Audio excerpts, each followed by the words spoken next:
السلام علیکم ورحمۃ اللہ وبرکاتہ۔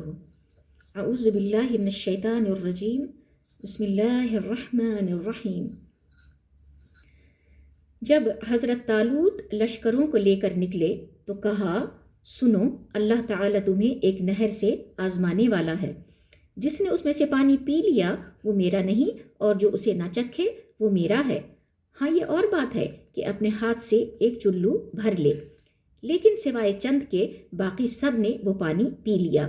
حضرت طالوت مومنین سمیت جب نہر سے گزر گئے تو وہ لوگ کہنے لگے، آج تو ہم میں طاقت نہیں کہ جالوت اور اس کے لشکروں سے لڑیں۔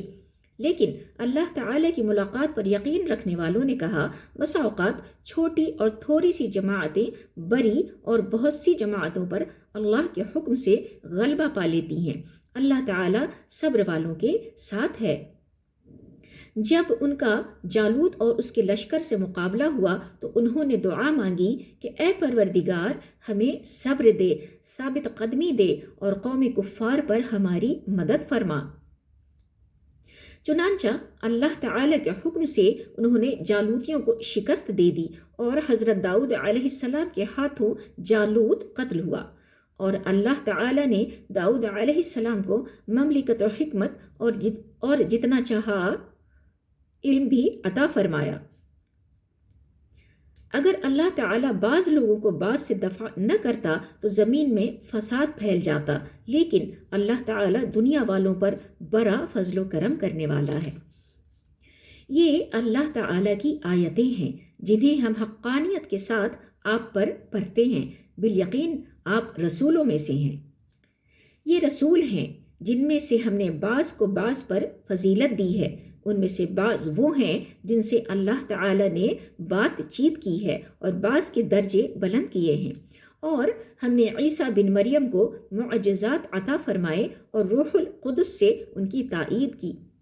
اگر اللہ تعالیٰ چاہتا تو ان کے بعد والے اپنے پاس دلیلیں آ جانے کے بعد ہرگز آپس میں لڑائی بھرائی نہ کرتے، لیکن ان لوگوں نے اختلاف کیا۔ ان میں سے بعض تو مومن ہوئے اور بعض کافر۔ اور اگر اللہ تعالیٰ چاہتا تو یہ آپس میں نہ لڑتے، لیکن اللہ تعالیٰ جو چاہتا ہے کرتا ہے۔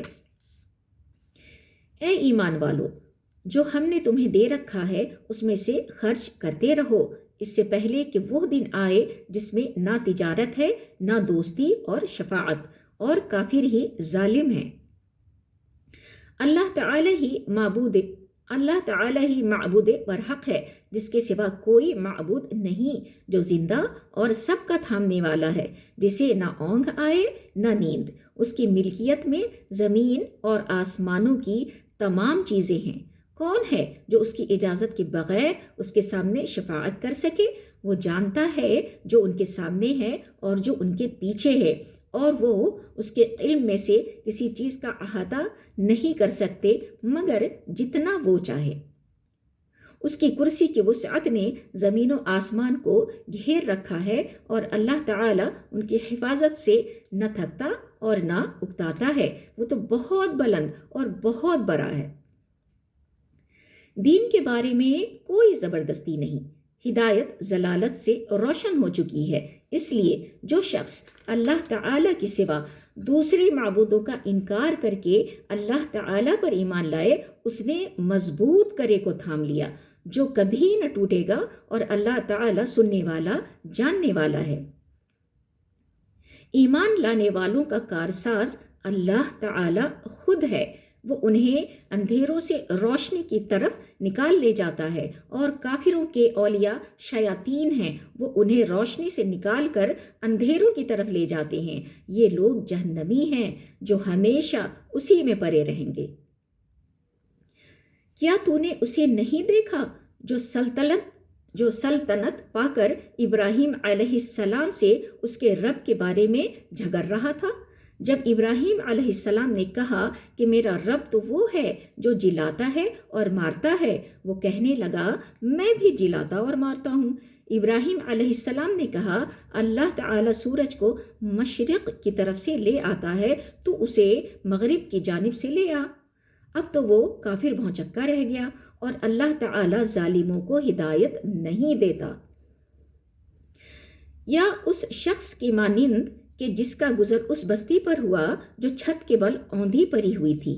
وہ کہنے لگا اس کی موت کے بعد اللہ تعالیٰ اسے کس طرح زندہ کرے گا؟